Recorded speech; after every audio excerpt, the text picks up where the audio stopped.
કચ્છમાં પોશળેડાળાના સૌથી મોટા ખેતરનો ભંડાફોડ. બોર્ડર રેન્જ આઈજી ચિરાગ કોરડિયાની સાયબર સેલ ટીમની મોટી કાર્યવાહી, 3 આરોપી ઝડપાયા. કચ્છ જિલ્લામાં બાતમીના આધારે બોર્ડર રેન્જ આઈજી ચિરાગ કોરડિયાના માર્ગદર્શન હેઠળ સાયબર સેલ ટીમ દ્વારા રાપર તાલુકાના ભીમાસર ભૂટકિયા સીમ વિસ્તારમાં મોટા પાયે રેડ કરવામાં આવી હતી.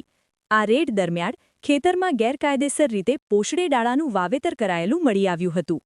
આ કામગીરી દરમિયાન ખેતી કરતા 3 આરોપીઓને રંગે હાથ ઝડપીને રાઉન્ડઅપ કરવામાં આવ્યા છે. સ્થળ પર હાલ પંચનામાની કાર્યવાહી ચાલુ છે. માહિતી મુજબ છેલ્લા 3 દિવસથી 20થી વધુ પોલીસ કર્મચારીઓ દ્વારા છોડની કટિંગ, ગણતરી અને કાયદેસરની પ્રક્રિયા હાથ ધરવામાં આવી રહી છે. બજાર કિંમત 4 કરોડથી વધુ હોવાનો અંદાજ. પ્રાથમિક અનુમાન મુજબ ખેતરમાં વાવવામાં આવેલ પોશળેડાળાની બજાર કિંમત 4 કરોડ રૂપિયા કરતાં વધુ હોવાનું સામે આવ્યું છે. કચ્છના ઇતિહાસમાં દારૂના જથ્થા બાદ હવે પોશળેડાળાના સૌથી મોટા ખેતરનો પર્દાફાશ થતાં જિલ્લામાં ખળભળાટ મચી ગયો છે. સતત મોનિટરિંગ હેઠળ કામગીરી. આ સમગ્ર ઓપરેશન આઈજી ચિરાગ કોરડિયાની સતત મોનિટરિંગ હેઠળ હાથ ધરાયું હતું.